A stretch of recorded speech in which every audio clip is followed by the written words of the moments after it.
क्योंकि ये जो संकल्पना है ये बहुत ही गंभीर संकल्पना है। गंभीर इसका मतलब जिसकी व्याप्ति बहुत बड़ी है। मैं गूढ़ ऐसा नहीं कह रहा हूं, क्योंकि आयुर्वेद में कुछ भी गूढ़ नहीं है। गूढ़ मतलब क्रिटिकल या ऐसा जिसको कहते हैं कि जो समझ में नहीं आता, ऐसा कुछ भी नहीं है। आयुर्वेद के सारे संकल्पना है, आयुर्वेद के सारे सिद्धांत ये अत्यंत सुस्पष्ट और अत्यंत सिद्धांतों से बंधे और किसी नियमों से बंधे हुए हैं। अगर उन नियमों को हम जान लेते हैं तो वो सिद्धांत अपने आप हमारे समझ में आ सकते हैं। तो आयुर्वेद में गूढ़ चीजें, गूढ़ घटक ऐसी कोई भी बातें नहीं है, क्योंकि ये शास्त्र है और शास्त्र में गूढ़त्व कभी नहीं होता है। गूढ़ किसको लगेगा? जिसको वो विषय समझा ही नहीं है। जैसे अगर क्वांटम फिजिक्स है, मैंने कभी पढ़ा ही नहीं, तो मुझे क्वांटम फिजिक्स ये एक गूढ़ कल्पना लगेगी।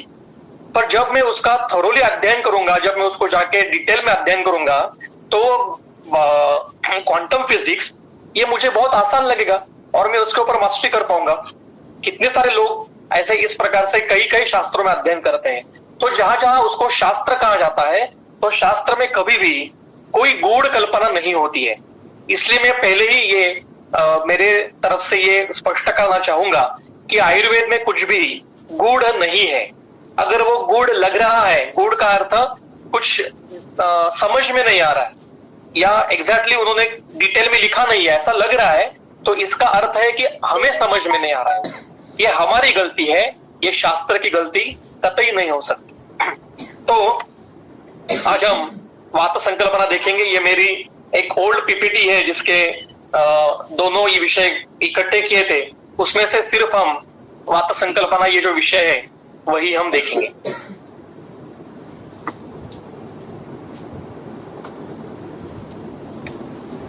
मेरे दोनों गुरुजी, गुरुवर्य मेरे वैद्य सदानंद सर देशमुख और वैद्य गर्मादिश, इन दोनों को नमस्कार करके मैं मेरा विषय आगे चलेंगे।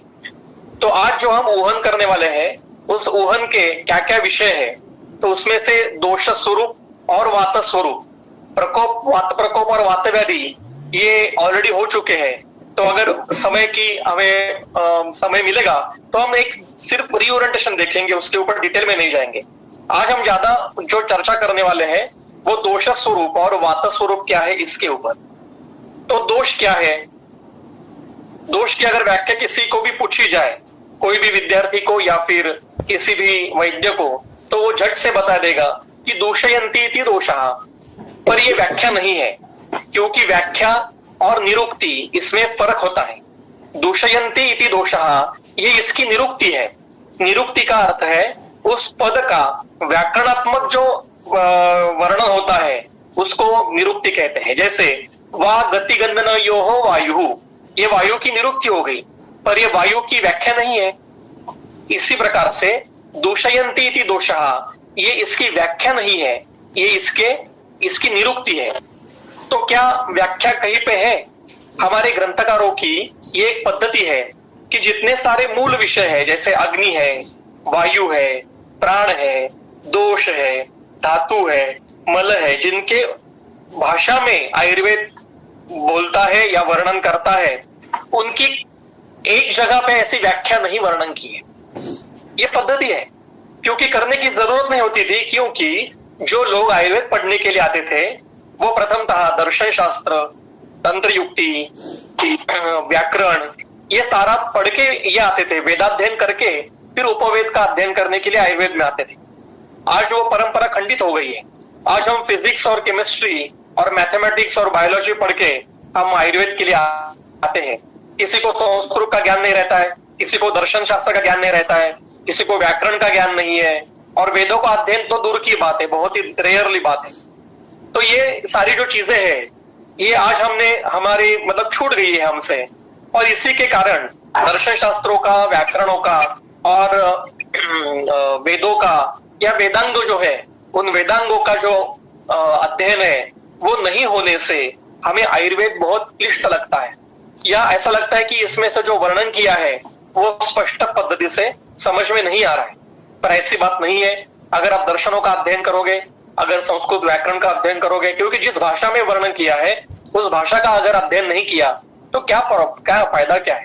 आपको डेविडसन पढ़ना है और आपको अंग्रेजी बिल्कुल नहीं आती है, तो डेविडसन सामने कितनी भी देर रख के बैठोगे आप, कितनी भी वहां पे आंखें घुमाएंगे उसके ऊपर, आपके दिमाग में कुछ जाएगा नहीं, क्योंकि डेविडसन पढ़ने के लिए आपको अच्छी अंग्रेजी आना बहुत महत्व का है। उसी प्रकार से अगर आपको चरक समझना है, वाग्भट समझना है, सुश्रुत समझना है, तो संस्कृत आना अनिवार्य है, क्योंकि वो संस्कृत में वर्णन किया है। और संस्कृत आना है इसका अर्थ हमें क्या संस्कृत में पंडित महामहोपाध्याय होना नहीं है, सिर्फ जो बेसिक घटक है संस्कृत व्याकरण के वो आना चाहिए। जैसे विभक्ति विघटन है या समास विघटन है, समास करना है, प्रत्यय है, विभक्ति कैसे लगानी है,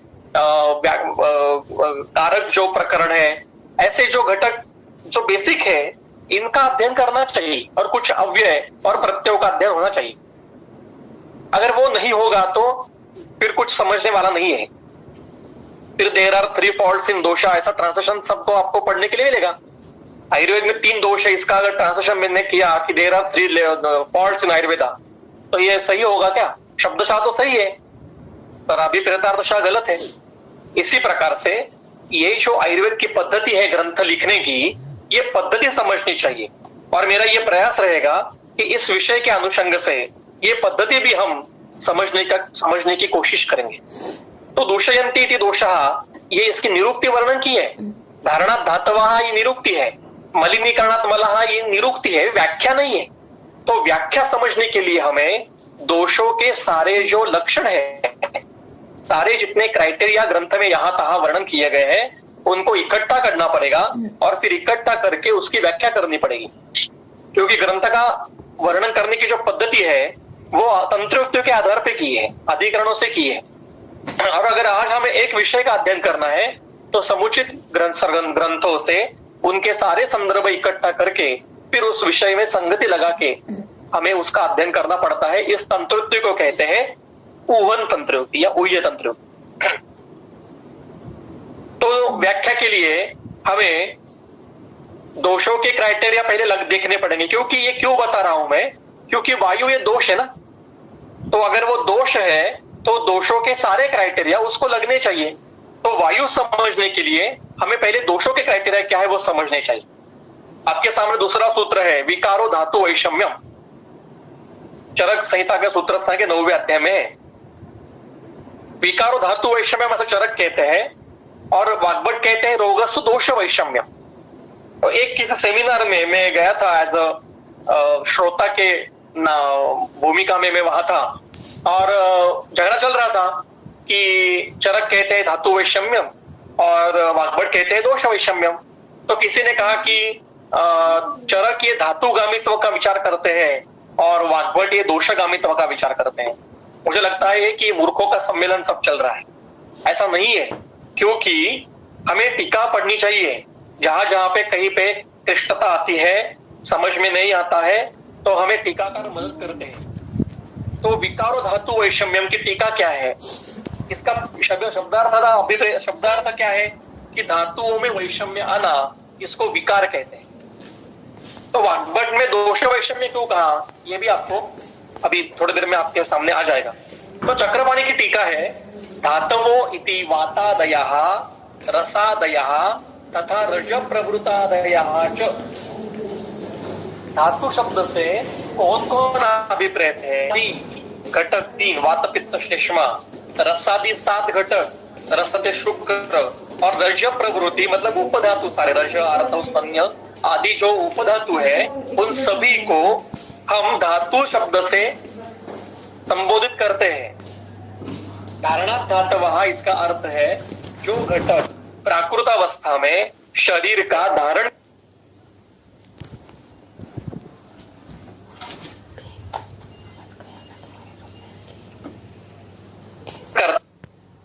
और इसके धातु वैषम्य का अर्थ है सिर्फ रसद शुक्र में वैषम्य आना नहीं, बल्कि वातादि, रसादि और रजा रज प्रवृत्ति उपधातु, इन सभी जो प्राकृत घटक है इनमें किसी भी प्रकार की विकृति आना, इसको वैषम्य आया है ऐसा कहा जाता है और उसी को विकार ऐसा कहा जाता है। रोग की व्याख्या क्या है? यही है रोग की व्याख्या है कि शरीर, स्पष्ट व्याख्या है और यह सर्वसमावेशक व्याख्या है कि शरीर में जो भी प्राकृत घटक है, इसे किसी भी प्राकृत घटक में किसी भी प्रकार का वैषम्य आना, उसको कहते हैं विकार। और आगे की वे सूत्र है साम्यम प्रकृति रुच्यते। और सभी धातुएं मतलब सभी शरीर के प्राकृत घटक वातादि, रसादि, रजत, प्रभृत आदि, ये जब साम्यावस्था में रहते हैं तो उसको प्रकृति कहते हैं, मतलब आरोग्य कहते हैं। इसकी व्याख्या है। अब ये चरक में कहा, जब वाग्भट का काल आ गया, वाग्भट और चरक के काल में कम से कम 2000 साल का अंतर है, तो वाग्भट के काल में भी शायद ऐसे गलत अर्थ निकालने की प्रथा शुरू हो गई होगी। इसलिए वाग्भट में कहा कि विकार रोगस्तु दोष वैषम्य, मतलब सभी घटकों में सबसे पहली विकृति ये दोषों की होती है। दोषों की विकृति के बगैर बाकी का धातु घटकों की विकृति नहीं, संभवत नहीं है, उसका संभव ही नहीं है। ऐसा कभी नहीं होता कि हेतु सेवन से पहले मांस विकृत हो गया और मांस की विकृति से श्लेष्मा विकृत हो गया, ऐसा कभी नहीं होगा।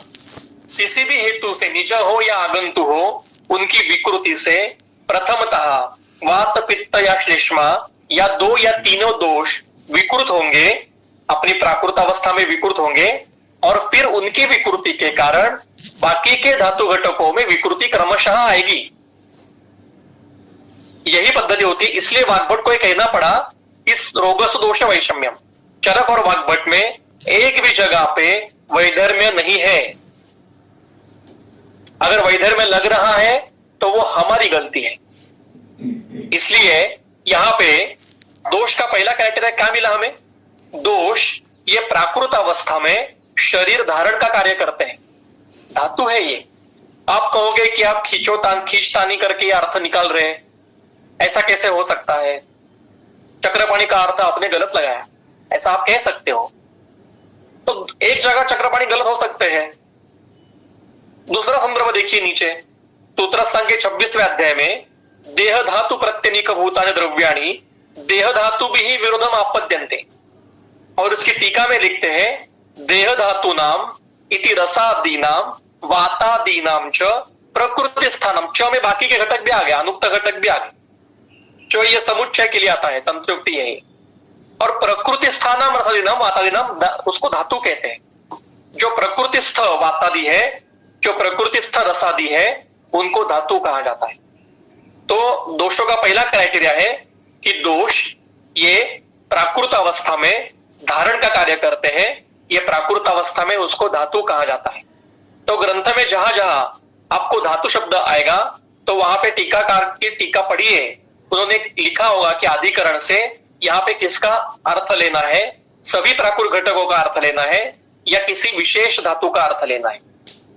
और दूसरा क्राइटेरिया हमने देखा कि दोष ये सबसे पहले विकृत होते हैं। दोषों की विकृति शरीर में सबसे पहले होती है हेतु सेवन के बाद। दोषों की विकृति के बगैर आगे के घटक विकृत नहीं हो सकते और व्याधि उत्पत्ति संभव नहीं है। आगे दूसरा क्राइटेरिया है परमाणु स्वरूप।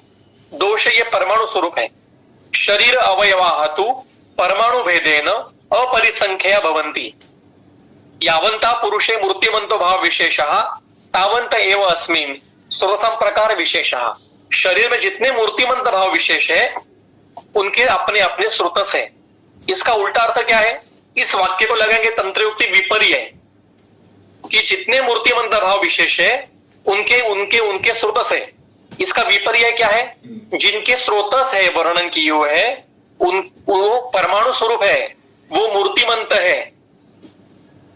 और शारीर सांग का संदर्भ तो स्पष्ट है कि शरीर अवयवाहतु परमाणु भेदेन अपरिसंख्या भवन्ति। यहां शरीर अवयव, इसका अर्थ अवयव का अर्थ यहाँ पे ऑर्गन नहीं है, यकृत प्लीहा ऐसा। अवयव का अर्थ है शरीर का घटक, शरीर का भाव पदार्थ, शरीर का अंश। तो शरीर के जितने सारे अंश हैं, जितने सारे घटक हैं, वो सभी परमाणु भेद से अपरिसंख्य हैं। रस, रक्त, मांस, अस्थि, मेद, मज्जा, शुक्र, ये सभी परमाणु स्वरूप में है। सभी मल जो है वो परमाणु स्वरूप में है, सूक्ष्म स्वरूप में। इनकी स्थूलता से व्यक्ति होती है पर इनका मूल स्वरूप ये सूक्ष्म परमाणु स्वरूप है। और वात, पित्त, श्लेष्मा, ये जो दोष है ये भी परमाणु स्वरूप है। तो जो दोष स्वरूप वायु है वो भी परमाणु स्वरूप ही है। मैं आपके सामने एक प्रश्न पूछूंगा कि आज हम जिसे मसल्स कहते हैं वो आयुर्वेद में उसको क्या नाम है? मांस धातु है, पेशी है या स्नायु है? क्या है? किसको कहेंगे मसल? तो पेशी इज अ मसल, स्नायु की व्याख्या अलग है। और मांस धातु ये सूक्ष्म परमाणु स्वरूप है जिससे पेशी तैयार होती है। गंगाधर अपने टीका में कहते हैं कि सभी दोष ये द्रव रूप है। द्रव मतलब मूर्त रूप, परमाणु स्वरूप है। तो इस प्रकार से ये तीसरा क्राइटेरिया मिल गया कि दोष ये परमाणु स्वरूप में होते हैं। अगला क्राइटेरिया है दोष ये सर्व शरीर में संचारी अवस्था में रहते हैं। वो कभी भी किसी भी एक जगह पे रुकते नहीं है। अगर रुकते हैं तो वो व्याधि करते हैं। यत्र संगः ख वैगुण्यात् तत्र व्याधि उपजायते। इसका विपर्य क्या होगा? यत्र न संगः तत्र व्याधि न उपजायते। अगर संग हुआ तो व्याधि उत्पन्न होता है। इसका विपर्य क्या है? अगर किसी जगह पे संग नहीं हुआ तो दोष विकृत होकर भी व्याधि नहीं करेंगे। इस वाक्य की इस सूत्र की पहली वाक्य क्या है? कुपितानाम ही दोषाणाम शरीरे परिधावताम यत्र संगः ख वैगुण्यात् तत्र व्याधि उपजायते। तो कुपितानाम ही दोषाणाम शरीरे परिधावताम, यहां पे भी परिधावत है मतलब घूमने वाले। आपके सामने 3 सूत्र मैंने रखे हैं। सर्व शरीर चराहातु वात पित्त श्लेष्माणः सर्वस्मिन् शरीरे कुपिता कुपितः शुभाशुभानि कुर्वन्ति। वात पित्त श्लेष्मा ये सर्वस्मिन् शरीरे मतलब सभी शरीर में कुपित और अकुपित अवस्था में क्रमशः अशुभ और शुभ कर्म करते हैं। कैसे करते हैं? उन वात पित्त श्लेष्मा को एक विशेषण दिया है सर्व शरीर चरहा। सर्व शरीर चर, चर मतलब घूमने वाले, गति करने वाले। चर मतलब सर्व शरीर में संचार करते हैं, हमेशा नित्य संचारी अवस्था में रहते हैं और चाहे वो कुपित हो या अकुपित हो। दूसरा सूत्र है चिकित्सा स्थान का 28वां अध्याय में वात पित्त कफादेह सर्वस्रोतो अनुसारेण। अनुसरण मतलब गति करना, घूमना। वात पित्त कफ ये शरीर में सभी स्रोतों में से संचार करते हैं। तीसरा संदर्भ है विमान स्थान का 5वें अध्याय का। वात पित्त श्लेष्मणाम पुनः सर्व शरीर चराणाम। दोष ये सर्व शरीर में चर है। देखिए एक संदर्भ सूत्र स्थान का है, एक चिकित्सा स्थान का है और एक विमान स्थान का है, फिर भी उनमें कुछ भी वैधर्म्य नहीं है। एक ही बात कह रहे हैं।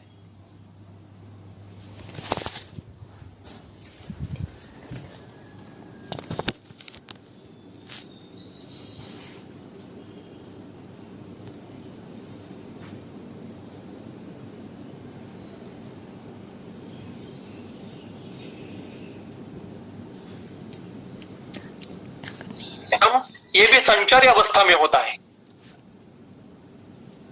ये एक जगह रुकेंगे तो उसको संचारी अवस्था में होता है, इसको कहते हैं। जब ये तब व्याधि की शुरुआत, संप्राप्ति की शुरुआत हो जाएगी। पर जब तक संग नहीं होगा, देखिए ऋतु में ऋतुकालीन दोषों का क्षय प्रकोप प्रशम होता है। वर्षा ऋतु में वात प्रकोप होता है। इसका अर्थ सबको वात व्याधि होती है क्या? श्लेष्मा वसंत ऋतु में प्रकोपित होता है, इसका अर्थ वसंत में सभी को श्लेष्मा के व्याधि होते हैं? शरद में सभी को पित्त के व्याधि होते हैं? नहीं। अगर जिसके शरीर में दोष संचारी अवस्था में रहते हुए किसी जगह पे रुकते हैं तो उसको व्याधि होता है। वात व्याधि का सिर्फ वर्षा ऋतु में मिलते हैं? बिल्कुल नहीं, ग्रीष्म में भी मिलते हैं, शिशिर में भी मिलते हैं, वसंत भी में आते हैं, पक्षा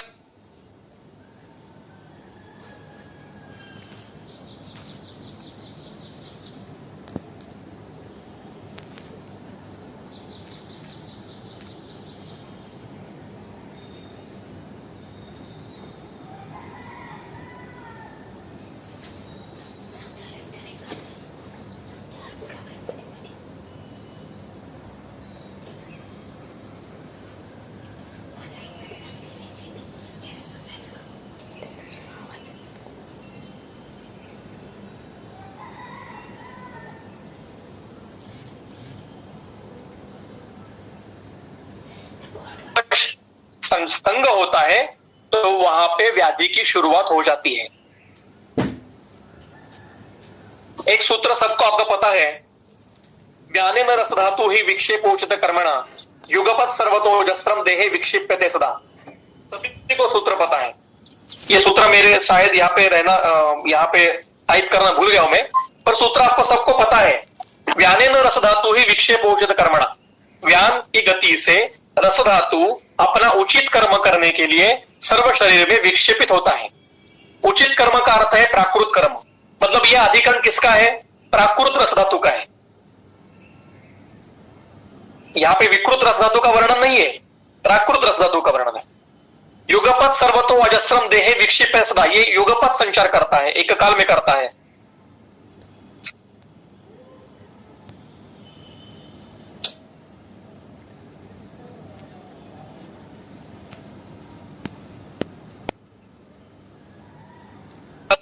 यत्र संगः, जहां पे उसका संग होता है, तत्र विकृतिं करोति क्षिप्यमाणः ख वैगुण्यात् रसः सज्जति यत्र सः तत्र विकृतिं करोति।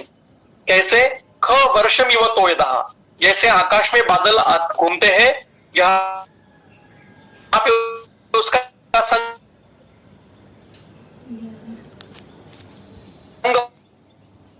होता है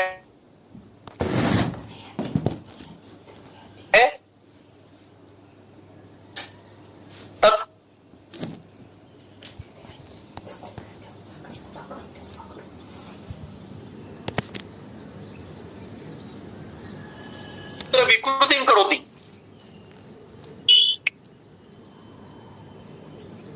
क्षिप्यमाणः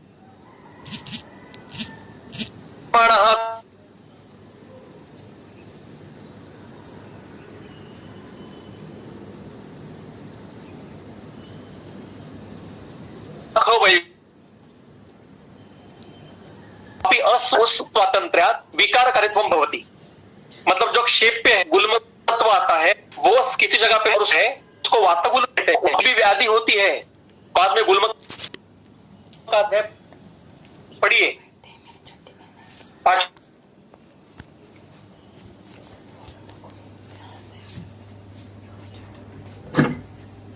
अध्याय चिकित्सा स्थान का सूत्र नंबर 6 और 7 दोषण आयु के ऊपर डिपेंड है, आश्रय भाव से, इसलिए इसके ऊपर हम बात करेंगे थोड़ी 5 मिनट। हमें एक्चुअली प्रॉब्लम क्या हुआ है पता है क्या? हमने सारा आयुर्वेद का कोरिलेशन किया है मॉडर्न से। रस मतलब प्लाज्मा, रक्त मतलब ब्लड, माउस मतलब मसल, मेद मतलब फैट, अस्थि मतलब बोन्स, मज्जा मतलब बोन मैरो और शुक्र मतलब सीमेन। और इसी के कारण से बहुत सारी गलत फहमियां उत्पन्न हुई है। Don't correlate. आयुर्वेद एलोपैथी से कोरिलेशन बंद कर दीजिए। आयुर्वेद का अध्ययन आयुर्वेद के पद्धति से कीजिए और एलोपैथी का अध्ययन एलोपैथी के पद्धति से कीजिए। दोनों शास्त्र महत्व के हैं, उनको अपनी अपनी जगह पे रखिए, उनका कोरिलेशन कतई मत कीजिए। अस्थि मतलब बोन से कहने से प्रॉब्लम क्या हुआ कि हमारे जहन में सिर्फ अस्थि मतलब बोन से आते हैं। तो मुझे बताइए कि अस्थि का प्राकृत कार्य क्या है? ऋणनम जीवनम लेपो स्नेहो धारण पूर्ण। तो धारण ये कार्य अस्थि का प्राकृत कार्य है। शरीर के सारे अवयवों को अपनी अपनी जगह पे धारण करना ये अस्थि का कार्य है। मतलब आंत्र का धारण अपनी जगह पे करना, यकृत का, प्लीहा का, हृदय का, फुफ्फुस का, मस्तिष्क का, यूटेरस का, ब्लैडर का, सभी जितने सारे अवयव है उनका अपने अपने जगह पे धारण करके रखना अगेंस्ट ग्रेविटेशनल फोर्स, ये अस्थि का कार्य है। और जब अस्थि का कार्य क्षीण हो जाता है, प्रोलैप्स हो जाते हैं। मेरे पास कई पेशेंट है यूटेराइन प्रोलैप्स के, रेक्टल प्रोलैप्स के, जिससे मैंने अस्थि क्षय और वात प्रकोप का, वात वृद्धि के उसका हेतु निकाल के बंद किए और उनकी चिकित्सा की, तो उनको बहुत अच्छा उपशय मिला है। मुझे बताइए, सॉफ्ट ऑर्गन में कैल्सिफिकेशन मिलता है ना? Calcification in intestine, calcification in liver, calcification in heart, calcification in brain मिलते हैं ना। कहां से आता है ये कैल्सिफिकेशन? वहां पे सिर्फ बोन्स ही अगर अस्थि है तो वहां पे कैसे आएगा ये सॉफ्ट ऑर्गन में? तो अस्थि धातु जो है वो परमाणु स्वरूप में है, सूक्ष्म रूप में, और वो समुचित शरीर में है। शुक्र मतलब सीमेंट नहीं है। शुक्र ये धातु परमाणु स्वरूप में है और वो समुचित शरीर में है।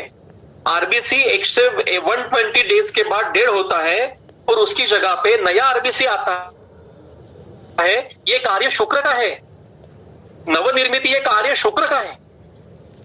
इस पद्धति से आप पढ़िए, आपको आयुर्वेद के कई अर्थ अपने आप सुलझ जाएंगे।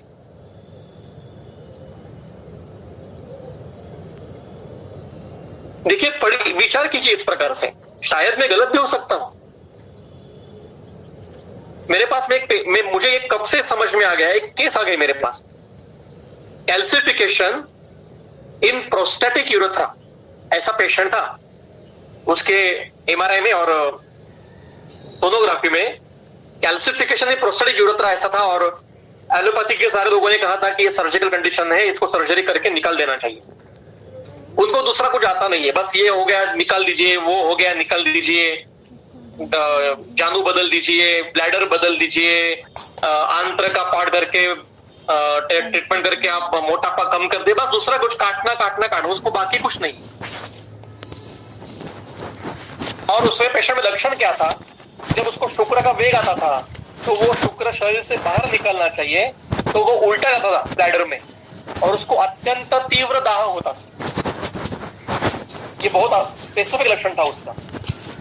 तो मैंने उनको अस्थि वृद्धि और वातक्षय इसका विचार किया। उसके हेतु भी मिले मुझे, सारे संतर्पण के हेतु मिले, और उनकी चिकित्सा की। 6 महीने की चिकित्सा करनी पड़ी, और धीरे धीरे ये प्रोस्टेटिक कैल्सिफिकेशन जो हुआ था वो पूरी तरह से ठीक हो गया। मेरे पास सब सारे उसके रिकॉर्ड भी है मेरे पास, कभी भी आप आइए देखिए। और वहां से मेरे दिमाग में आ गया कि शायद ये कुछ गलत है, हम गलत सोच रहे हैं अस्थि के बारे में, तो वायु के बारे में भी हम गलत सोच रहे हैं। तो क्या है वो आगे हम देखेंगे। तो दोषों का स्वरूप अभी तक क्या देखा कि दोष ये दुष्टि कारण है, मतलब शरीर में सबसे पहले दुष्ट होने वाले ये दोष ही। दल्लन तो कहते हैं, देखिए अध्याय का नाम है व्रण प्रश्नीय, आप सुश्रुत संहिता निकाल के देखिए। सुश्रुत संहिता सूत्र स्थान का 21वां अध्याय का नाम है व्रण प्रश्नीय, और पूरे अध्याय में सिर्फ दोषों का ही वर्णन किया है। अब अध्याय का नाम वर्ण प्रश्नीय और वर्णन दोषों का, ये क्यों, ये कैसे हुआ? तो दल्लन पहले ही टीका में, पहले वाक्य की टीका में कहते हैं व्रण शब्देन अत्र वातादयः उच्यन्ते। व्रण मतलब सिर्फ वुण नहीं है, ये तो बहुत मतलब स्थूल अर्थ हो गया। पर सुश्रुत संहिता में आपको जहां जहां पे शब्द आएगा व्रण, वहां पे आपको दोषों को लेना पड़ेगा। ये मेरा वाक्य नहीं है, सुश्रुत का वाक्य है, दल्लन का वाक्य है। सुश्रुत का उसी अध्याय में संदर्भ है, वात पित्त श्लेष्माणः एवं देह संभव हेतवः। देह की उत्पत्ति के लिए दोष ही कारणीभूत है। अब यहाँ पे प्रश्न दल्लन ने खुद ने पूछा है और उसका उत्तर दिया है। ये प्रश्न शायद आपके मन में भी आया होगा अभी, कि देह की उत्पत्ति के हेतु है तो शुक्र शोणित है, और अभी आप बता रहे हो कि दोष है देह संभव के हेतु है, कैसे हो सकता है? तो दल्लन ने खुद सवाल पूछा टीका में, और वो कहते हैं कि कथम वातादयः देह संभव हेतवः, और खुद ही उसका उत्तर देते हैं कथ्यन्ते। वो कहते हैं अविकृतः वातादयः शुक्र शोणित सहकारितयः देह संभव हेतवः। मतलब पिता के शरीर में शुक्र के साथ साहचर्य से उसके शरीर के प्राकृत दोष, माता के शरीर के प्राकृत दोष शोणित के सहकारिता से, ये दोनों के शरीर के दोष शुक्र शोणित के सहकारिता से इकट्ठे आते हैं और नवीन शरीर की उत्पत्ति करते हैं। इसका और स्पष्ट वर्णन चरक संहिता के शारीर स्थान के 4थे अध्याय में है, आप बाद में देख लीजिए। और अगला वाग्भट का जो वाक्य है, ये वाक्य तो हमारे क्लिनिक में जहां हम बैठते हैं तो हमारे सामने लिख के रखिए, दोषा एव ही सर्वेशाम रोगाणाम एक कारणम। दोष यही सभी रोगों का एकमात्र कारण है। वो व्याधि चाहे निज हो, चाहे आगंतु हो, हेरिडिटरी हो, जेनेटिकल हो, कंजेनाइटल हो और अन्य कोई किसी देव व्यपाश्रय से हो, व्याधि जब हो रहा है तो वो दोषों के बगैर संभव नहीं है। हम चिकित्सा किसकी करते हैं? हम व्याधि की चिकित्सा नहीं करते हैं, हम दोषों की चिकित्सा करते हैं। व्याधि ये एक संकल्पना है, संप्राप्ति एक संकल्पना है। दोष ये शरीर में जाके विकृत होते हैं, विकृति दोषों की है, धातु घटकों की है। व्याधि ये हमें समझने के लिए बताया गया है। धातुगामित्व ये व्याधि का नहीं है, ये दोषों का है। ज्वर नहीं जाता है, रसगत रक्तगत, ज्वर करने वाले दोष जाते हैं धातुओं में आगे। तो इसी प्रकार से ये दोषों का स्वरूप है। ये हमें क्यों समझना है? क्योंकि हमें वायु समझना है। ये सभी लक्षण बात तो दोष के हैं। अब वायु समझने के लिए सबसे पहले मैं आपके साथ, अभी यहां से बहुत महत्व का विषय शुरू हो रहा है। मैं कृपया सभी को नम्र विनंती करता हूं कि आप जुड़े रहिए, इसको मिस मत कीजिए। आपको कहीं नहीं मिलेगा ये विषय आपको कहीं नहीं मिलेगा। अन्य आगे का जो विषय आने वाला है वायु के संकल्पना का सूत्र, पहले ये एक संदर्भ में बताऊंगा। यहाँ पे अविदग्धः कफम पित्तम विदग्धः पवनम पुनः सम्यक विपक्वः निस्सारः आहारः परिब्रूहेत्। यह अवस्था पाकों का सूत्र है सुश्रुत संहिता में। ये कहते हैं कि अविदग्धः मतलब मधुर आहार, जो मधुर अवस्था पाक में आहार है वो कफम परिब्रूह है, अतिशय न वर्धे मतलब कफ का पोषण करता है। पित्तम विदग्धः मतलब अम्लीभूतः आहारः पित्तम परिब्रूह है मतलब पित्त का पोषण करता है। और पवनम पुनः सम्यक विपक्वः आहारः निस्सारः निर्गतासारः रौक्षेण परिब्रूह है मतलब सम्यक विपक्व हुआ आहार जिसमें से सार सब चला गया है, ऐसा किट्ट आंख स्वरूप आहार जिसमें रुक्षादि गुण है, उनसे शरीर में वायु का पोषण होता है। अब वायु का पोषण होता है, ये कैसे संभव है? वायु का पोषण कैसे होगा? वायु तो दिखाई नहीं देता। हम कई ऐसे बोल जाते हैं, कहते हैं कि वायु तो अमूर्त है। वायु अमूर्त नहीं है, दोष स्वरूप वायु, इसको मूर्ति है। 9 जो कारण द्रव्य है उनमें सिर्फ आत्मा, मन, दिशा और आकाश, इनको परमाणु नहीं है। पर 4 महाभूत पृथ्वी, आप, तेज और वायु और मन, इनको परमाणु है। मतलब पांचभौतिक वायु को परमाणु है और दोष स्वरूप वायु को परमाणु है। ये दोनों अमूर्त नहीं है। यहां पे वायु का पोषण होता है ऐसा स्पष्ट संदर्भ है। ये पांचभौतिक वायु और दोष स्वरूप वायु के वर्णन है। तो इसका अर्थ क्या है, ये समझने के लिए हमें आगे जाना पड़ेगा। अब ये मूर्त वायु कैसे है? तो ये पक्वाशय में 2 प्रकार से उत्पन्न होते हैं।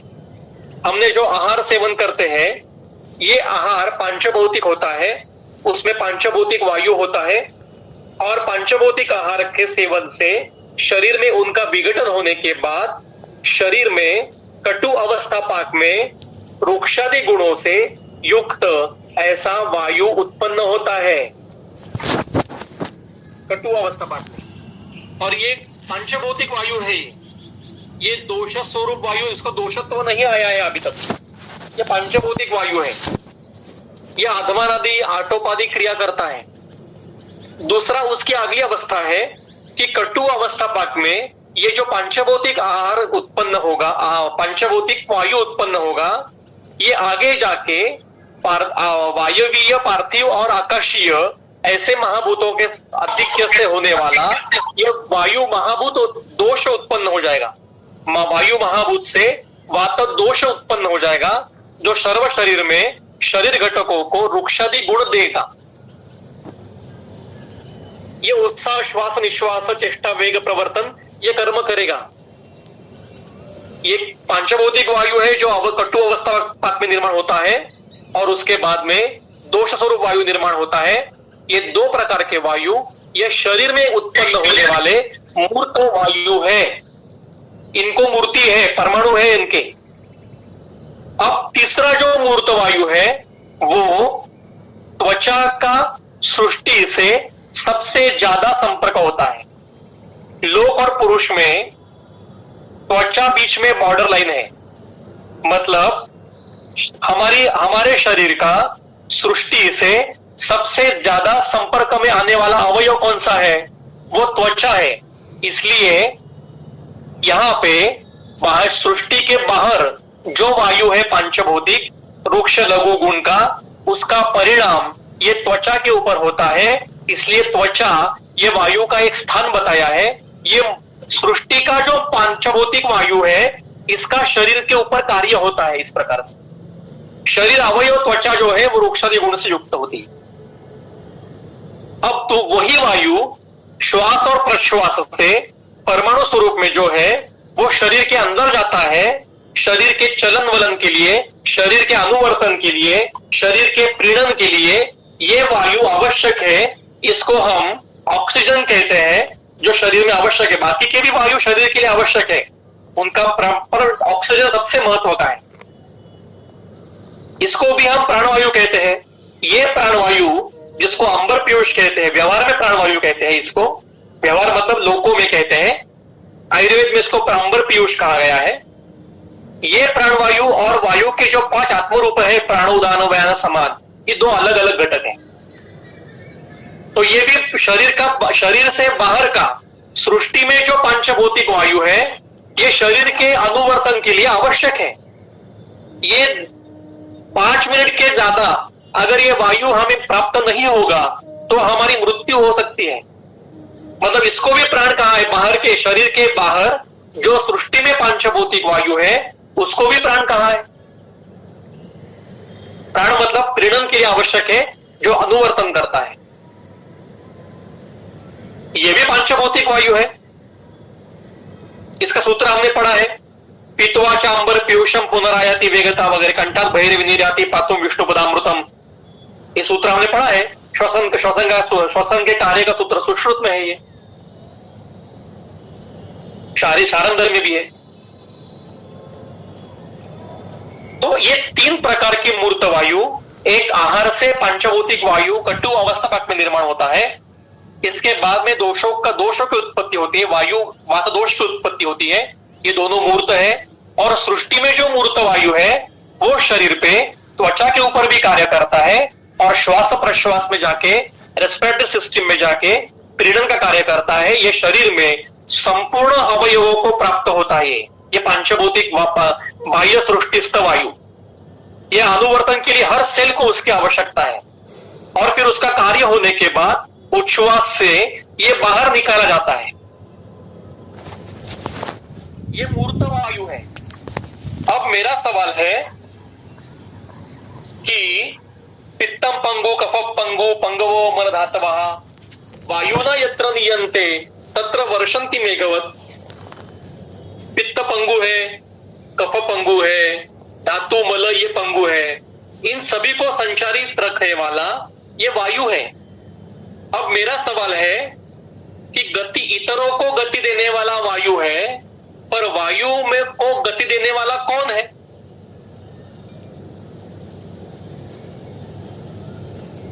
वायु में चल गुण है, वायु को गति स्वरूप है, इतर घटकों को वो घुमाता है, पर वायु को गति किसने दी है? ये प्रश्न आपके सामने कभी आया है? विचार करिए इसके ऊपर। उत्तर हम इसी अध्ययन में, इसी व्याख्यान में ढूंढने वाले हैं, मिलने वाला भी है। पर 1-2 मिनट के लिए आप पूछिए खुद से कि वायु गति देता है इतरों को, वायु को खुद को गति है, पर वायु को गति देने वाला कौन है फिर? इसलिए हम आगे जाएंगे। अरे ये दिखाई नहीं दे रहा है। अमूर्त शक्ति स्वरूप वायु है। ये पीछे का जो सूत्र है ये सुश्रुत का संदर्भ है। इसका टीका दी यहाँ के कि वायु के सूत्र ये सुश्रुत संहिता के सूत्र स्थान निदान स्थान के प्रथम अध्याय में, शारीरिक निदान स्थान के प्रथम अध्याय में कि अव्यक्तो व्यक्त कर्मा। देखिए वायु को अमूर्त नहीं कहा है, अव्यक्त कहा है, अदृश्य मूर्ति कहा है। अदृश्य मूर्ति इसका अर्थ उसकी मूर्ति दृश्यमान नहीं है और वो कर्म से व्यक्त है। मतलब वायु यहां पे है, यह हमें कैसे समझ में आता है कि पेड़ हिलते हैं, पत्ते हिलते हैं, त्वचा के ऊपर संवेदना होती है, कपड़े हिलते हैं, बाल हिलते हैं, चक्रवादल जैसा मतलब टॉर्नाडो सारा कुछ आता है और हमें लगता है कि हाँ यहाँ पे वायु है, पर वो दिखाई नहीं देता। जिसको वायु दिखाई देता है उसकी 7 दिन में मृत्यु है, ऐसा इंद्रिय स्थान में लिखा गया है, वो अरिष्ट लक्षण है। तो वायु ये अव्यक्त है और व्यक्त कर्म है। और आगे का जो उसका वर्णन है कि अचिंत्य वीर्य, अचिंत्य वीर्य की टीका डल्ले ने लिखी है कि वो अचिंत्य वीर्य मतलब अचिंत्य शक्ति ही, उसकी शक्ति अचिंत्य है और उस शक्ति से मतलब ये शक्ति स्वरूप वायु है। ये वायु से शरीर दोष, मूत्र, पुरीषादि विभाग, अवयवादि संस्थान कारणम दोष धातु मल संवहनादिश्च। देखिए अगर वायु ये दोष स्वरूप वायु का वर्ण होता तो यहां पे दोष नहीं कहते ना, दोष धातु मल संवहन ऐसा क्यों कहा है? पित्त श्लेष्मा धातु मल संवहन कहते। ग्रंथकार कभी भी किसी भी जगह पे अस्पष्ट नहीं वर्णन करते, सभी जगह पे वो स्पष्ट वर्णन करते हैं। तो यहाँ पे दोष कहा है तो इसमें तीनों दोष आ गए, मतलब परमाणु स्वरूप मूर्त ऐसा वायु, मूर्त पित्त और मूर्त श्लेष्मा, इन तीनों दोषों को, मूर्त धातुओं को और मूर्त मलों को शरीर में संवहन करने वाला ये शक्ति स्वरूप वायु है। मतलब ये जो 3 मूर्त वायु देखे हमने, इनको इनके पीछे ये अमूर्त शक्ति स्वरूप वायु है। इसका भी वर्णन ग्रंथकार ने किया है, चरक संहिता के 12वें अध्याय में वर्णन है इसका। यह शक्ति रूप वायु है, इसको मूर्ति नहीं है। यह शरीर के बाकी घटक जो मूर्त घटक है, इसमें 3 दोष, धातु, मल आदि सब आते हैं, इन सभी का संवहन करने वाला यह शक्ति स्वरूप वायु है। और ये शरीर के बाहर में क्या करता है? तो धरणी धारण आदि कार्य करता है। ये धरणी धारण आदि कर्म ये चरक संहिता के 8वें अध्याय 12वें अध्याय में वर्णन है, हम आगे देखने वाले। इसी सूत्र के ऊपर गैदास की टीका है, अचिंत्य वीर्य चिंतयितुम अशक्यम वीर्य शब्द शक्तिवाची। मतलब इसका चिंतन करना ये अशक्य है क्योंकि ये हमारे चिंतन शक्ति के परे है, और इसका वीर्य मतलब शक्ति ये अत्यंत अचिंत्य है, ये शक्ति स्वरूप वायु है। अब योगोपनिषद में शक्ति रूप वायु का वर्णन किया है। ये एक उपनिषद है योगोपनिषद, इसमें कहते हैं कि शरीर में स्पंदन, सरण, आकुंचन, विकास, उद्वहन, गति ये सभी करने वाला ये शक्ति रूप वायु शरीर के माध्यम से रहता है, इसको मूर्ति नहीं है। देखिए आपको आपने पढ़ा होगा कहीं ना कहीं तो कि जैसे सृष्टि में सोम, सूर्य, अनिल शक्तियां है, उसी प्रकार से शरीर में वात, पित्त, श्लेष्मा है। तो ये शरीर में जो गति है वही गति सृष्टि में जो गति है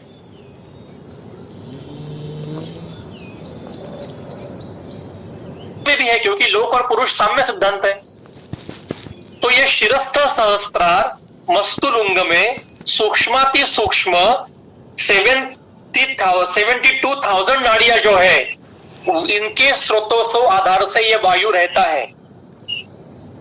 शरीर ये द्रव्य है और वायु ये शक्ति है, ये सभी गुणों का प्रक्षेपण करता है और इसी को रज गुण, जो प्रकृति में 3 गुण है ना, सत्व, रज और तम, इसको रज गुण कहते हैं क्योंकि रज ये प्रवर्तक है, ये अमूर्त है, इसी को शक्ति रूप वायु कहा जाता है। अब आगे ग्रंथ है, लीलावती नाम का ग्रंथ है। लीलावती नाम के ग्रंथ में यह ऐसा ग्रंथ है जैसे हमारे आयुर्वेद में आत्रेय और अग्निवेश ऐसे गुरु शिष्यों का संवाद स्वरूप है। वैसे ही लीलावती नाम के ग्रंथ में लीलावती और भास्कराचार्य ये गुरु शिष्यों का संवाद है। भास्कराचार्य की पुत्री ये लीलावती है और ये उनको गणित के ऊपर प्रश्न पूछती है। देखिए, हमें मीडिया में कहा जाता है कि प्राचीन काल में स्त्रियों को अध्ययन करने का अधिकार नहीं था, कितना हमारे ऊपर अन्याय हुआ है, वगैरह वगैरह वगैरह। अगर ऐसा कोई आपके सामने कहने लगेगा तो इसको यह संदर्भ दीजिए कि लीलावती नाम की स्त्री थी जो भास्कराचार्य नाम के बहुत बड़े प्रकांड पंडित गणितज्ञ की पुत्री थी और ये खुद एक बड़ी प्रकांड पंडित और गणिताचार्य थी। इसने प्रश्न पूछे हैं भास्कराचार्य को। प्रश्न कौन पूछता है? जिसको विषय समझ में आया है वही पूछता है प्रश्न। जिसको कुछ समझ में नहीं आया है वो क्या प्रश्न पूछेगा? तो लीलावती एक अत्यंत उदात्त उदाहरण है हमारे सामने। लीलावती ने प्रश्न पूछा है, कई प्रश्नों में से एक प्रश्न पूछा है कि पिताजी, इस पृथ्वी को धारण कौन करता है? क्योंकि गणित शास्त्र और खगोल शास्त्र इन दोनों के प्रश्न इसने पूछे हैं। तो भास्कराचार्य ने उसको उत्तर दिया है कि अगर मैं आपको कहूंगा कि पृथ्वी का धारण शेष ने कहा है, शेष नाग ने किया है, तो आप मेरे ऊपर हंसोगी क्योंकि आप बुद्धिमान हो। ये जो है शेष ने धारण किया है, ये मंद व्यक्ति के व्यवहार के लिए ठीक है, पर बुद्धिमानों को उसका उत्तर देना चाहिए। आप क्योंकि आप बुद्धिमान हो, मैं आपको इसका उत्तर देता हूं। और भास्कराचार्य जी ने उसका उत्तर दिया है।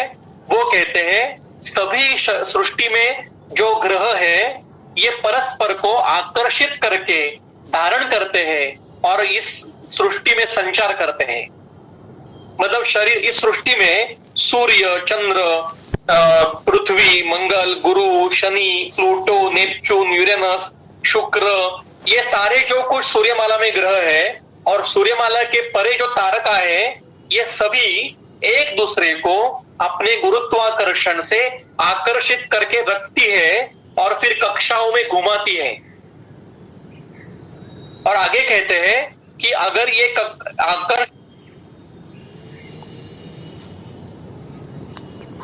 बॉल होता है, चिंडू होता है, वो अगर अवकाश में हमने फेंका तो झट से नीचे भी आता है ना, पर उसको अगर आकर्षित करके रख दिया गया तो वो कक्षा में घूमता रहेगा और वो शक्ति खत्म हो गई तो वो झट से गुरुत्वाकर्षण से नीचे आ जाएगा, पृथ्वी पर आ जाएगा।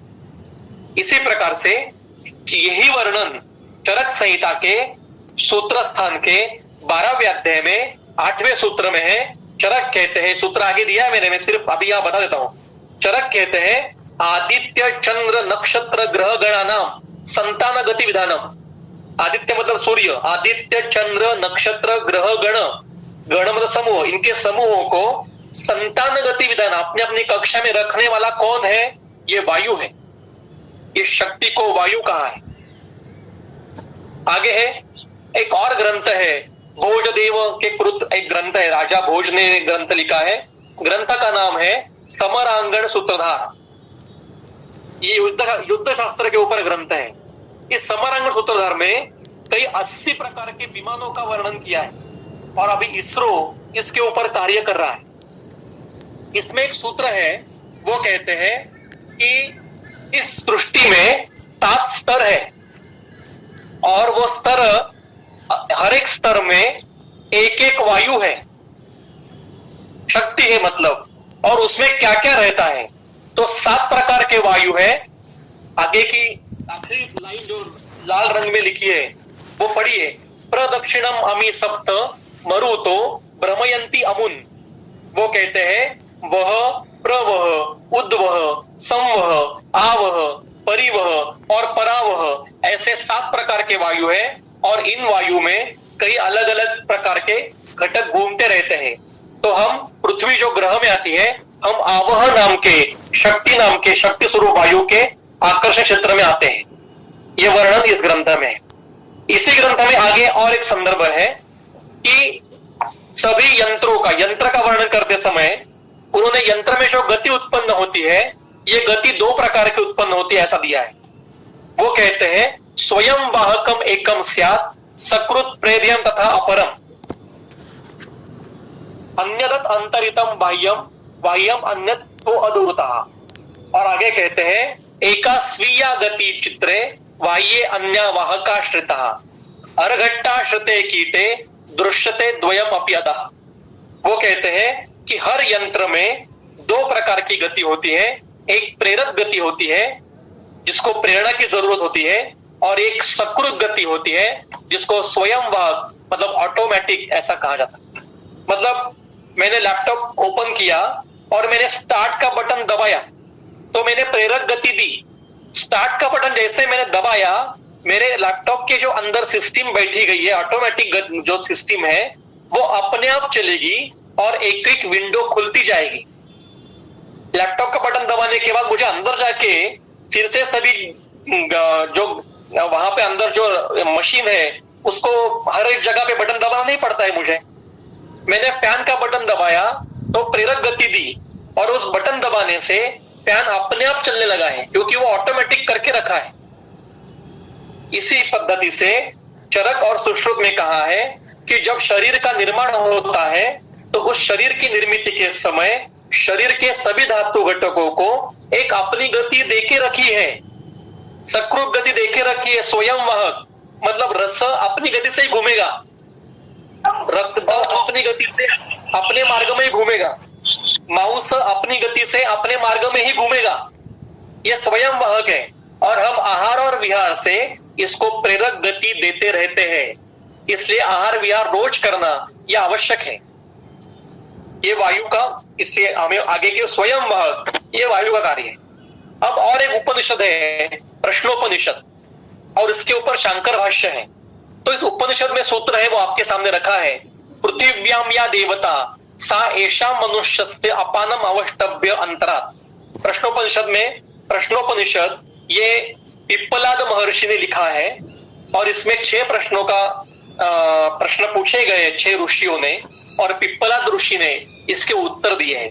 इसके एक प्रश्न के उत्तर में पिप्पलाद ऋषि कहते हैं कि इस पृथ्वी पर एक देवता है और उस देवता के कारण पृथ्वी के ऊपर जो जो मनुष्य प्राणी वनस्पति जो जो घटक है उनके अपान को मतलब वायु को धर के उनको पृथ्वी से जुड़ के रखा हुआ है। देवता मतलब शक्ति। देवता का अगर आप ये पूछ देखेंगे कोश का अर्थ तो देवता का अर्थ शक्ति है। तो पृथ्वी में एक ऐसी शक्ति है जिसके कारण पृथ्वी के ऊपर के घटक पृथ्वी से जुड़े रहते हैं। और इसके ऊपर शंकराचार्य का भाष्य है कि वो कहते हैं कि इस पृथ्वी के ऊपर जो प्रसिद्ध शक्ति है उसने मनुष्य को अगर खींच के रखा नहीं हुआ होता तो सारे मनुष्यों प्राणी वनस्पतियों के शरीर अवकाश में तरंगते रहते थे। मतलब ये किसका वर्णन है? ये गुरुत्वाकर्षण का ग्रेविटेशनल फोर्स का वर्णन है। हमारे प्रश्नोपनिषद को और शंकराचार्य को गुरुत्वाकर्षण का ज्ञान था और इन्होंने इसको शक्ति रूप वायु कहा है। न्यूटन को ही पता था ऐसा नहीं है, न्यूटन को रिसर्च हुआ है। रिसर्च ये मतलब फिर से देखना। और इसके पहले शंकराचार्य होके गए हैं और शंकराचार्य के पीछे प्रश्नोपनिषदाकार पिप्पलाद महर्षि होके गए। इनको ये पता था गुरुत्वाकर्षण। अब वायु की संकल्पना क्या देखी हमने कि वायु 4 प्रकार का हमें पता चला। एक आहार से उत्पन्न होने वाला पांचभौतिक वायु जो आटोपादी कर्म करता है, जो कटु अवस्था में निर्माण होता है। इसके बाद में कटु अवस्था में निर्माण होने के बाद जो दोष स्वरूप वायु निर्माण होता है वो शरीर धातु घटकों को वृक्षादि गुण की निर्माण देता है, इसको दोष स्वरूप वायु कहते हैं। सृष्टि में जो पंचभौतिक प्राण स्वरूप वायु है ये श्वसन के साथ अंदर जाता है, शरीर में कार्य करता है और उच्छ्वास के साथ बाहर जाता है। इसका ही परिणाम त्वचा के ऊपर भी होता है। और इन तीनों को मूर्त वायु को चलाने वाला, इनको गति में रखने वाला एक शक्ति स्वरूप अचिंत्य वीर्य अव्यक्त अमूर्त ऐसा शक्ति स्वरूप वायु। मतलब शरीर में 2 प्रकार के वायु है, एक मूर्त वायु है और एक अमूर्त वायु है। मूर्त वायु 3 प्रकार के हैं और अमूर्त वायु इन तीनों को संचारी अवस्था में रखता है। अब आगे प्रकोप का विषय अभी नहीं है, मैं सिर्फ यहाँ पे वात प्रकोप जो है, वात विचार जो है, इसके बारे में सूत्र आपको दिखाऊंगा कि ये जो प्रश्न पूछा गया है वात कलाकली अध्याय में, तो ये लाल रंग में जो प्रश्न है, इस प्रश्न के लिए इस प्रश्नकर्ता को नोबेल से भी परे जो अवार्ड होगा वो देना चाहिए। अगर इन्होंने ये प्रश्न पूछा नहीं होता तो आत्रेय जी ने वात प्रकोप का वर्णन नहीं किया होता। वो कहते हैं कि ये जो वायु है ये असंघातवंत है, मतलब अनकंडेंस है। असंघातवंत की टीका है पित्त श्लेष्मवत अवयव संघात रहित, मतलब इसको अवयव नहीं है, संघात रहित है। इसका अर्थ है इसको परमाणु नहीं है ऐसा नहीं है, परमाणु है पर इसका संघात नहीं। अनवस्थितम मतलब चल स्वभाव, मतलब अनस्टेबल है। और अनासाध्य मतलब इसको हम पकड़ नहीं सकते, यू कैनॉट सीज इट।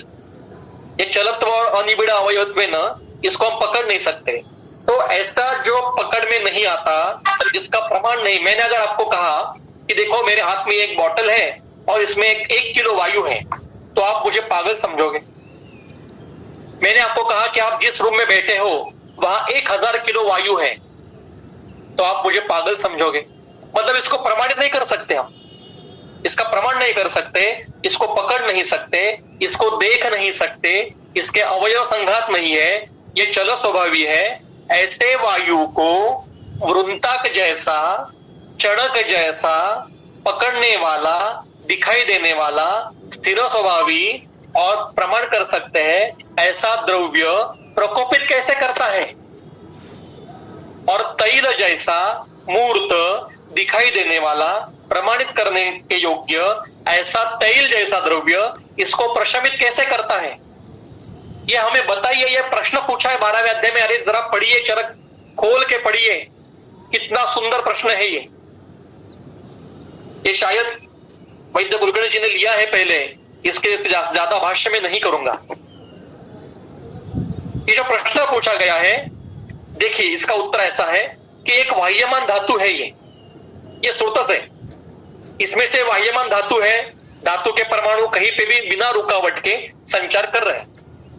अगर वात प्रकोपक हेतुओं से क्या होता है, तो प्रथम स्टेज पे होता है रुक्ष लघु शीत दारुण खर विशद सुशीर, ये शरीर होता है, वायु नहीं बढ़ता है। वात प्रकोप का अर्थ हमें लगता है कि जैसे गुब्बारे में हवा भरी तो गुब्बारा फूट गया, तो वात प्रकोप नहीं कहते हम। वात प्रकोप का अर्थ है शरीर रुक्ष होता है, शरीर का स्रोतस रुक्ष होता है, शरीर का स्रोतस खर परुष विशद सांद्र दारुण कठिन हो जाता है। ऐसे स्रोतस में ये जो वाह्यमान धातु घटक है, ये किसी एक जगह पे रुकते हैं, इनका लॉजिंग होता है। इसी को स्थान संश्रय कहते हैं, इसी को आश्रय कहते हैं, इसी को संग कहते हैं। और फिर धीरे धीरे इनकी मात्रा बढ़ती है, आप्यायन होता है। एक परमाणु रुका, फिर 2 रुका, 3 रुके, फिर 100 रुके, 20% block, 30% block, 40% block, 80% block, 100% block. यही संप्राप्ति एमआई में होती है, अंजाना में होती है, ब्रेन हेमरेज में होती है, अपने पोर्टल वेन हाइपरटेंशन में पोर्टल वेन ब्लॉक जो होता है उसमें होती है, वेरिकोज वेन्स में होती है, बिलियरी ट्रैक में जो प्रॉब्लम होके रुद्धपथ कामल उत्पन्न होती है, वहीं पे भी यही होता है। शरीर में जहां जहां ये संप्राप्ति होती है, इस प्रकार संप्राप्ति होती है, उसको वात प्रकोप की संप्राप्ति में ले सकते हैं। और फिर सब ब्लॉक होने के बाद अब आगे जाने के लिए मार्ग नहीं बचा है, तो वो पीछे जहां जगह मिलती है, प्रवाह तो चालू है ना, वो पीछे मुड़ता है या जहां जगह मिलती है वहां पे जाता है, इसको उदीरण कहते हैं। तो ये 4 स्टेज पे वायु का वात प्रकोप होता है। तो ये वायु का स्वरूप हमने देखा।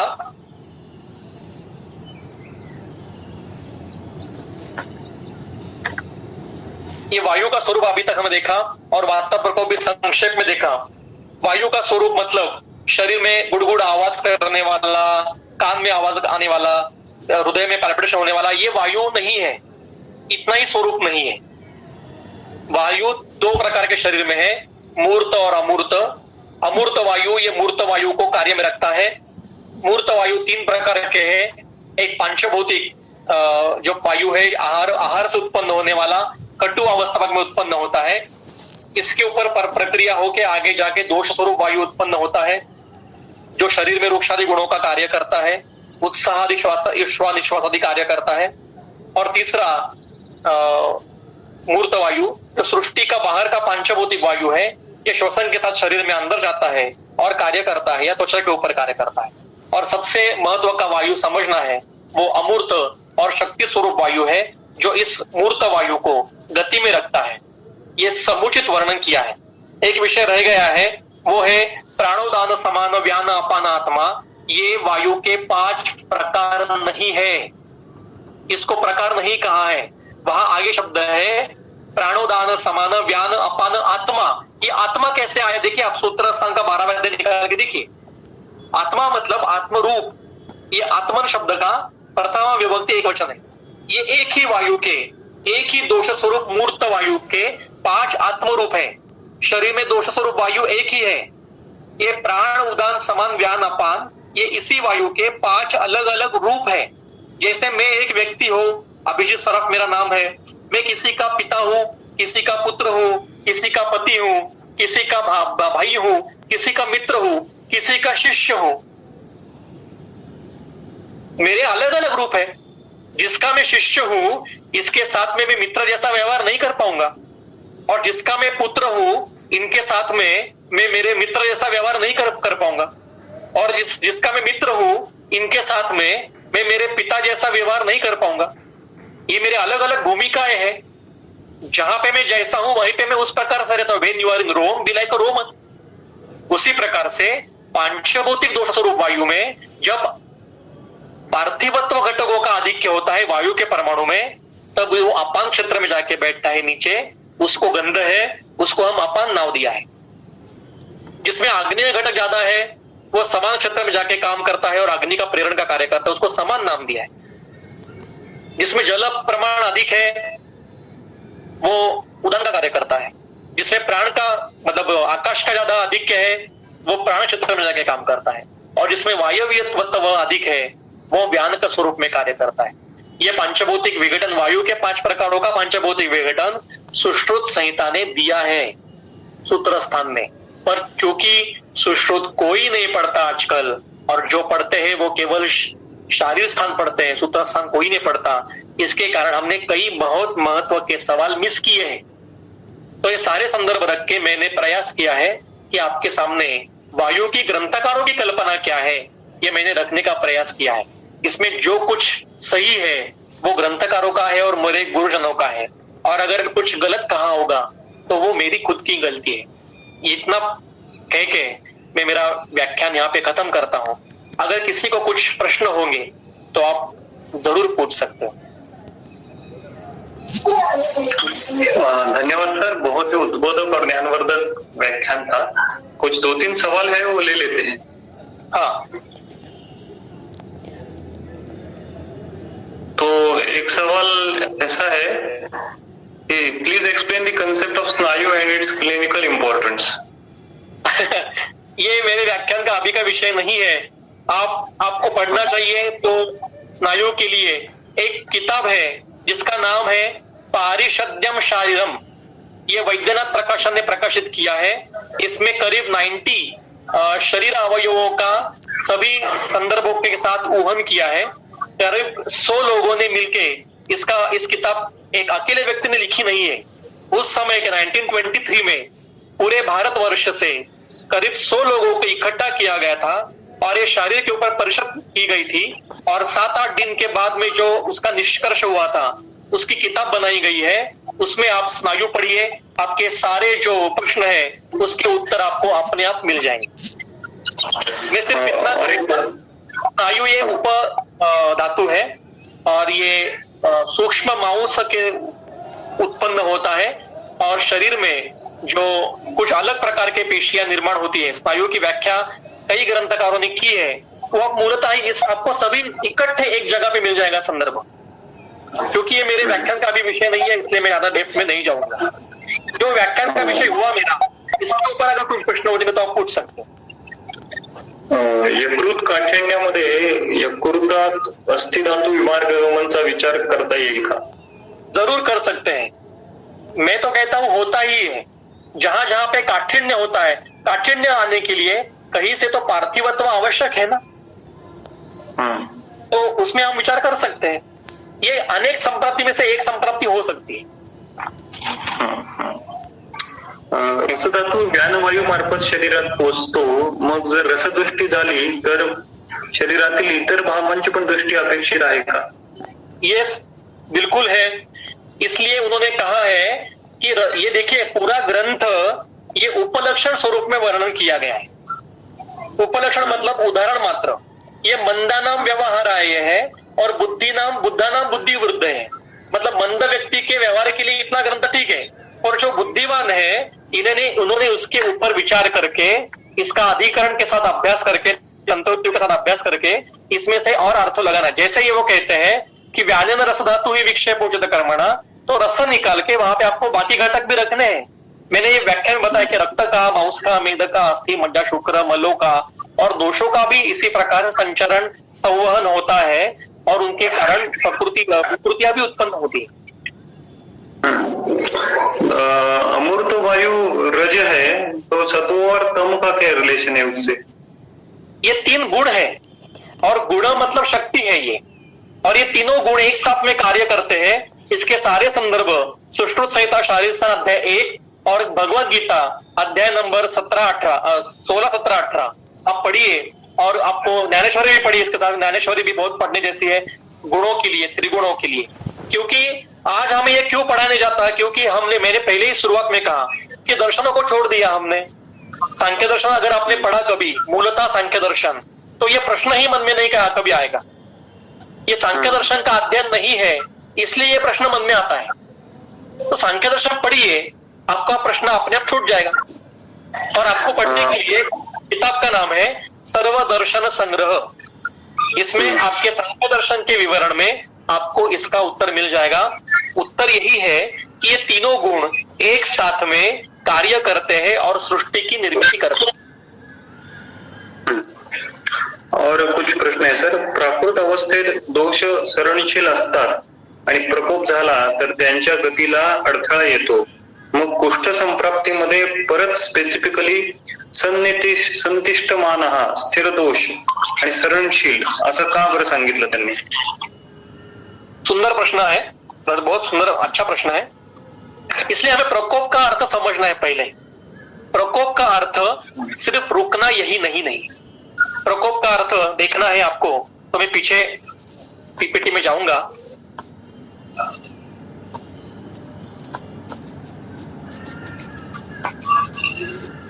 क्योंकि अभी का विषय नहीं था इसलिए मैंने ओमिट कर दिया था।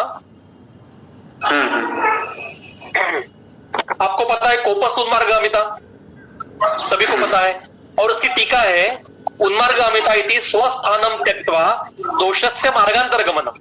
अब इसका अर्थ हमने मराठी में या हिंदी में लिया कि अपनी जगह छोड़ के अन्य जगह में जाना मतलब प्रकोप।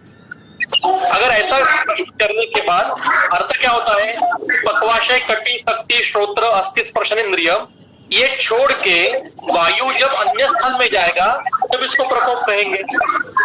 आमाशय को फिर वातों को होना नहीं चाहिए, कटी, शक्ति, अस्थि में वात प्रकोप होना नहीं चाहिए, आमाशय में पित्त प्रकोप होना नहीं चाहिए, कंठ में शेषम प्रकोप होना नहीं चाहिए। पर अरे यहीं पे तो दोषों का प्रकोप मिलता है। इसलिए स्थान का अर्थ है, स्थान का यहाँ पे अर्थ है क्षय स्थानम वृद्धि दोषाणम तिल्दा गति। स्थान ये गति, और स्थान का अर्थ है स्वमान अवस्था, मतलब प्राकृतावस्था, मतलब अपनी प्राकृतावस्था छोड़ के एक तो क्षीण होना या वृद्ध होना, इसको प्रकोप कहा जाता है। देखिए चक्रपाणी का वाक्य है, इति पदेन वातादयः सामान्येन क्षीणा वृद्धा वा गृह्यन्ते। तो प्रकोप मतलब सिर्फ रोकना नहीं है। प्रकोप का अर्थ किसी भी प्रकार की विकृति आना, क्षीण होना या वृद्ध होना या रूपांतरण आना, इसको प्रकोप कहते हैं।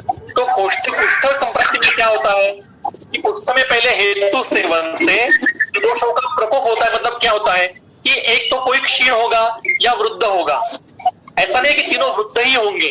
प्रकोप is not exactly to only वृद्धि, क्षय ये भी प्रकोप है। इनका सारे वर्णन चरक संहिता के सूत्रस्थान के 17वें अध्याय में सूत्र 45 से आगे किया है, आप पढ़िए। चरक कहते हैं कि दोषों के भेद में 25 भेद दोष वृद्धि के हैं, तो 25 भेद दोष क्षय के भी हैं। इसका विचार हम करेंगे या नहीं करेंगे? तो कुष्ठ में दोषों की दोष प्रकोपित होते हैं, मतलब दोषों में कुछ विकृति आती है, और उसके कारण दोष अगर कहीं पे ख वैगुण्य होगा, विशेषतः रसव, स्वेदव और त्वचा में अगर ख वैगुण्य होता है, तो किसी एक जगह पे रुकते हैं, उस जगह पे रुकेंगे, तो इसका अर्थ ऐसा नहीं है कि बाकी जगह पे भी वो रुकेंगे। समझो, देखिए डायबिटीज होता है, मैं आपको एलोपैथी का उदाहरण देता हूँ। डायबिटीज होता है, डायबिटीज की संप्राप्ति कहाँ पे है? पैनक्रिया में है ना। तो डायबिटीज के पैनक्रिया में विकृति होने से बाद में नेफ्रोपैथी होती है, बाद में न्यूरोपैथी होती है, रेटिनोपैथी होती है। अब रेटिना और पैनक्रिया का क्या संबंध है? क्या संबंध? एलोपैथी के पास इसका उत्तर नहीं है, हमारे पास इसका उत्तर है कि दोष एक जगह कुपित हो गए, शायद अवरोध हो गया, या वृद्ध होके एक जगह पे रुक गए, या क्षीण होके भी एक जगह पे रुक गए, तो इस ऐसा अर्थ नहीं है ना। दोष तो संचारी अवस्था में, एक जगह पे रुकेंगे तो ऐसा नहीं है कि बाकी शरीर में संचार नहीं है, संचारी रहेंगे। तो संचारी अवस्था में जाते हुए अन्य किसी जगह पे जब रुकेंगे तो उसको उपद्रव कहते हैं। उपद्रव उत्पन्न होने के लिए या अगली अवस्था उत्पन्न होने के लिए दोष सभी शरीर में संचारी होना आवश्यक है। और इसलिए कुष्ठ में जब किसी एक जगह पे दोष रुकते हैं, इसका अर्थ नहीं कि बस वहां रुके ही रहे, शरीर में बाकी जगह तो दोष संचारी अवस्था में है। तो ऐसे संचारी और जो रुके हुए हैं, इन दोनों के लिए वो वर्णन किया है।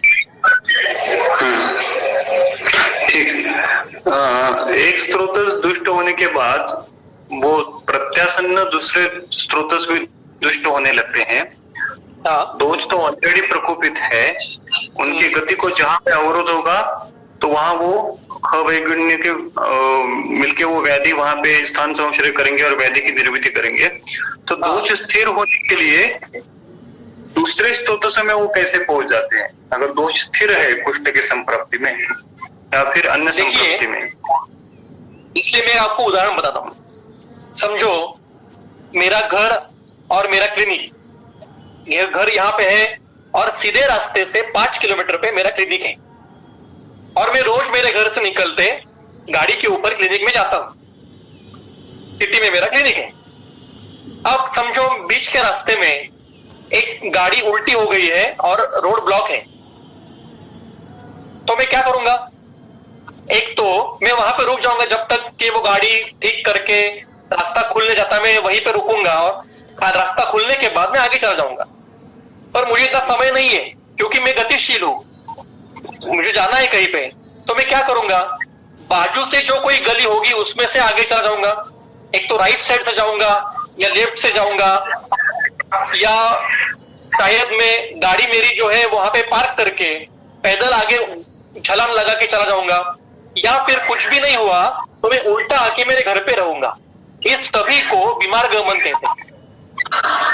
तो दोष एक जगह पे एक स्रोत में रुक जाते हैं, इसके रुकने से रुकते हैं, तो इनकी विकृति के कारण बाकी के स्रोतों में भी विकृति आती जाती है। दोष स्थिर होते ही नहीं है कभी, क्योंकि वो नित्य संचारी अवस्था में है। एक जगह पे रुक गए हैं, इसका अर्थ वो स्थिर हो गए ऐसा अर्थ नहीं है। कहीं पे भी दोषों को स्थिर बताया नहीं है। तो वो सवाल सर वो कुष्ठ संप्राप्ति विशेष के माध्यम से था। वो कुष्ठ में जो बताया ना कि एक जगह पे रुक गए तो वो जहां जगह मिलेंगी वहां से घूमने लगेंगे। देखिए मैंने इसी पीपीटी में एक डायग्राम लिखी है।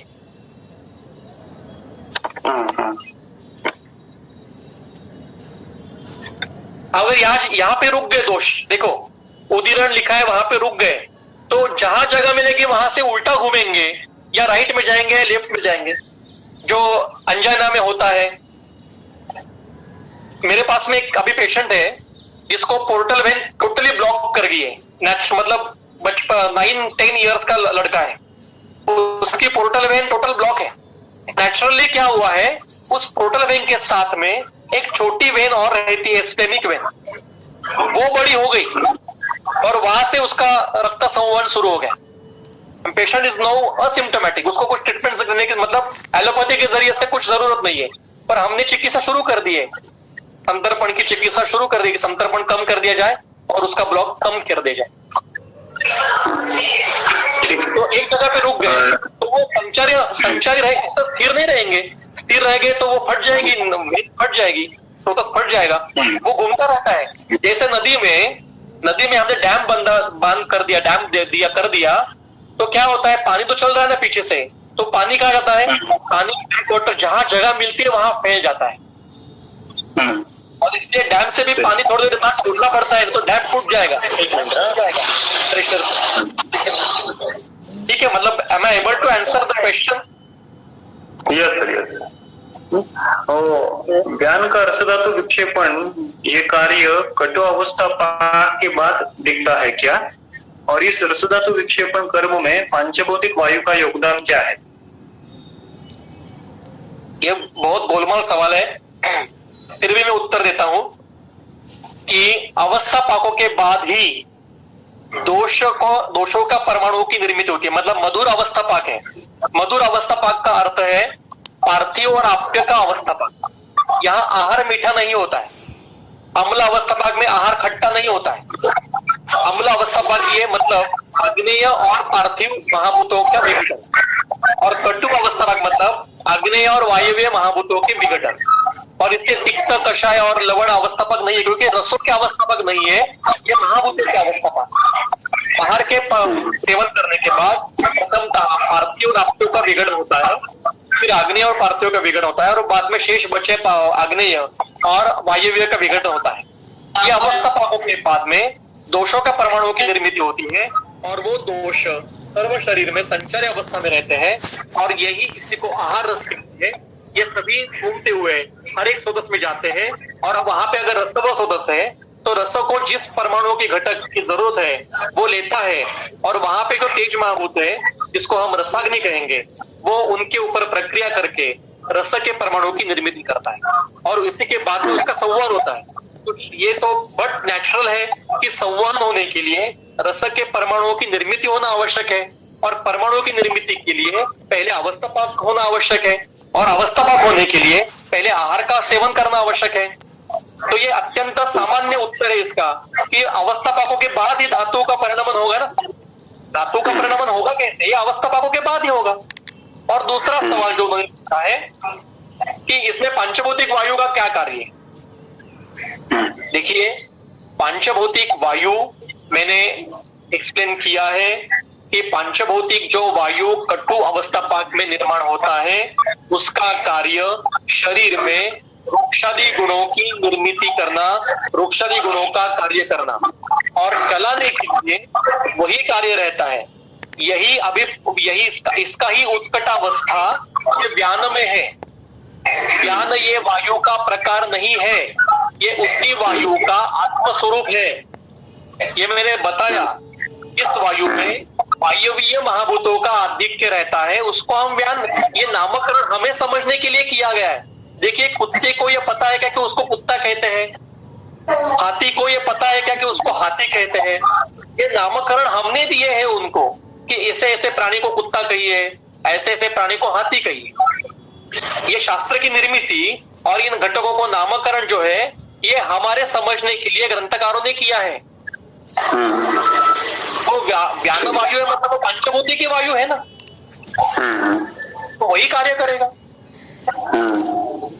तो इसके जोड़ के एक सवाल है, वे पंच वायु का पंचभौतिक वैशिष्ट, पंचभौतिक विशेषता दिया है, सुश्रुत सूत्रस्थ में दिया है कि पंचभौतिक जो दोष स्वरूप वायु उत्पन्न होगा, उसके परिणमन के बाद वायु में वायवीय व आकाशीय आधिक्य रहेगा। इसके साथ में अगर पार्थिव भी उत्कट रहेगा तो ये अपान क्षेत्र में जाएगा, मतलब जिस क्षेत्र में जाएगा उसको अपान नाम दिया है, और सिर्फ उसी को गंध है, क्योंकि गंध ये सिर्फ पृथ्वी का गुण है, बाकी चार महाभूतों में गंध नहीं है। जिसमें जलीय अंश ज्यादा रहेंगे वो उदान का कार्य करेगा, उसको उदान कहेंगे। जिसमें आग्नेयत्व अधिक है उसको समान नाम दिया, जिसमें वायवीय अंश अधिक है उसको व्यान नाम दिया, जिसमें आकाशीय नाम अधिक है वो प्राण क्षेत्र में गया उसको प्राण नाम दिया। ये वर्णन सुश्रुत है कि सूत्रस्थान में है। भावी गोखले सर ने इसका विस्तार करके कुछ लेख लिखा था ना इसके बारे में। ये और बिल्कुल लिखा है। हाँ है बिल्कुल है।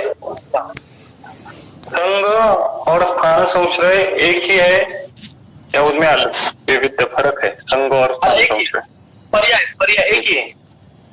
पर्याय ठीक है सर। बहुत से सवाल है लेकिन फिर भी आपका टाइम लेके आपने यहाँ पे फिर से एक बार मैं आपको और एक सवाल लेते हैं सर, आखिर वाला। हाउ टू कोरिलेट विकृत कर्म ऑफ वायु एंड इट्स रिलेशन विद गुणा। ये अलग व्याख्यान का विषय है। मैं सिर्फ एक उदाहरण देता हूँ। हाँ, मैं सिर्फ एक उदाहरण देता हूँ कि समझो पक्षाघात है, तो पक्षाघात में क्या लक्षण है? चेष्टा नाश है। मतलब जो वायु का जो प्राकृत कार्य है, गति चलत्व, मतलब चेष्टा जो गति है प्राकृत कार्य है ना, उत्साह श्वास निश्वास चेष्टा वेग प्रवर्तन, तो चेष्टा ये वायु का प्राकृत कार्य है, उसका नाश पक्षाघात में हुआ है। तो चेष्टा का कार्य एक आपको मैं होमवर्क देता हूं सभी को। मैंने ये होमवर्क किया है क्योंकि मेरे जो सर है सर देशमुख सर, ये उनका बहुत क्या कहते हैं चहेता विषय है, और ये हर उसके विद्यार्थियों को ये होमवर्क देते हैं। ये आप भी करिए कि दोषों के जो कर्म बताए हैं ना, प्राकृत कर्म और क्षय वृद्धि और प्रकोप के जो कर्म है, इनके आप यादी जो लिस्ट है वो लिस्ट करिए और उसके सामने उनके गुणों को लिखिए। तो चेष्टा कर्म करने वाला वायु का कौन सा गुण है, किस गुण से वायु चेष्टा करेगा? तो वो चल गुण से करेगा, ठीक है नहीं? चल गुण से ही वायु चेष्टा कर्म करेगा। तो अगर चेष्टा का नाश हो रहा है पक्षाघात में, तो वायु के चल गुण का ह्रास हो रहा है। किसी एक जगह पे अगर मतलब पक्ष में अवरोध है, तो उसके अवरोध के कारण वायु के चल गुण को अवरोध हुआ है और उसी के कारण आगे चेष्टा नाश हुआ है। तो इसी पद्धति से आपको वायु के सारे विकृतियों का और उसके कर्मों का और उसके गुणों का अनुमान करना पड़ेगा। यह अनुमान प्रमाण से होगा, और इसके लिए प्रथम आवश्यक है सभी वायु के प्राकृत कर्म, सभी वायु के क्षय के कर्म, वृद्धि के कर्म, इनकी लिस्ट करके उसके सामने कौन से गुण से होंगे ऐसा आपको लिखना पड़ेगा। कई कर्म वायु एक गुण से करेगा, कई कर्म वायु दो गुण को मिलके करेगा, और कई कर्म वायु